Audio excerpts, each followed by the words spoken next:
المكين الحنين الكريم الرؤوف الرحيم أما بعد فأعوذ بالله من الشيطان الرجيم بسم الله الرحمن الرحيم ورتل القرآن ترتيلا صدق الله مولانا العظيم وصدق رسوله النبي الكريم الأمين ونحن على ذلك لمن الشاهدين والشاكرين والحمد لله رب العالمين۔ آج انشاءاللہ تجوید و قرات کے حوالے سے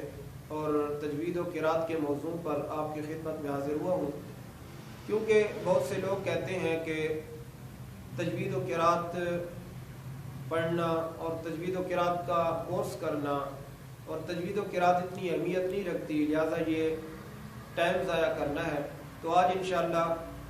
تجوید و قرات کو قرآن کریم سے بھی اور احادیث مبارکہ سے بھی ثابت کریں گے۔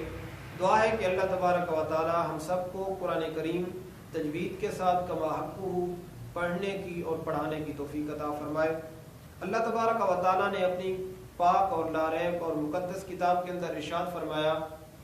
وَرَتِّلِ الْقُرْآنَ تَرْتِیلًا کہ قرآن کریم کو خوب ٹھہر ٹھہر کر پڑھو، اور قرآن کریم کو خوب ٹھہر ٹھہر کر پڑھنا یہی ہے جس طرح قرآن مجید نازل ہوا ہے، اور آہستہ پڑھنا اور قرآن کریم کو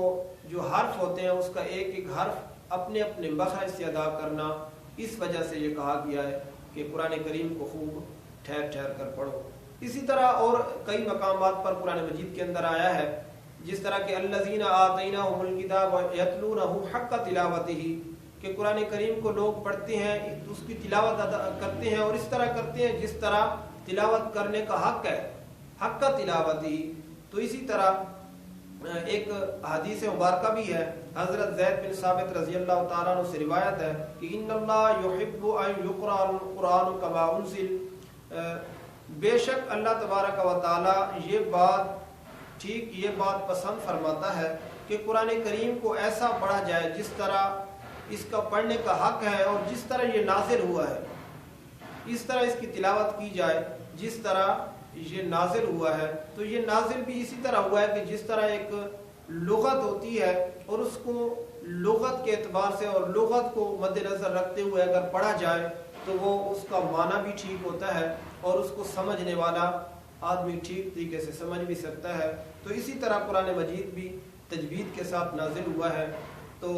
دوسری حدیث مبارکہ کے اندر آیا ہے، موطا امام مالک کی حدیث مبارکہ ہے، رب قارئ للقرآن والقرآن یلعن، تو یعنی قرآن کریم پڑھنے والے بہت سے ایسے لوگ ہیں جو قرآن کریم کی تلاوت کرتے ہیں اور الٹا قرآن مجید ان پر لعنت کرتا ہے۔ تو دیکھیں کہ جب قرآن کریم کو غلط پڑھیں گے ہم اور قرآن کریم کو ایسے ادا کریں گے، اس کے حرف اور اس کے جو مخرج سے ادا نہیں کریں گے، تو ضروری بات ہے کہ ہمارے جو لفظ ہوں گے وہ غلط طریقے سے ادا ہوں گے، اور اس کا جو ادا کرنے کا ایک طریقہ ہے وہ طریقے سے ہٹ کر ادا ہوں گے، تو قرآن مجید کے معنی میں اور قرآن مجید کی تفسیر میں بھی بگاڑ پیدا ہوگا۔ اسی طرح ہم پر گناہ مسلط ہوگا، گناہ ہوگا، اسی طرح ہم پر گناہ کے ہم مستحق ہوں گے اور ہم گناہ گار ہوں گے۔ تو اس جو حدیث مبارکہ میں نے پڑھی ہے رب قارئ للقرآن والقرآن یلعن، یعنی اس حدیث کے تحت تین قسم کے لوگ ہیں۔ سب سے پہلا جو ہے وہ تجوید کے خلاف پڑھنے والا، اور دوسرا جو ہے قرآن کریم کو پڑھ کر عمل نہ کرنے والا، اور تیسرا جو ہے قرآن کریم کے معنی یا تفسیر میں کمی پیشی کرنے والا۔ اسی طرح یہ ہم سے، اور یہ ہم نہیں کہتے، اس وقت کا یہ نازل شدہ کلام نہیں ہے، یہ 1400 سال پہلے کا نازل شدہ ہے۔ تو اسی طرح اگر یہ کلام پاک ہم کہتے ہیں کہ یہ ابھی نازل ہوا ہے اور ہمیں پتہ ہے کہ یہ اس طرح پڑھا جاتا ہے، تو یہ بات غلط ہوگی۔ یہ اجماع امت سے بھی ثابت ہے۔ علامہ جزری علیہ الرحمہ فرماتے ہیں وَاللَّفْظُ بِالتَّجْوِيدِ حَتْمُ اللَّازِمُ مَن لَّمْ يُجَوِّدِ الْقُرْآنَ عَاصِمُ،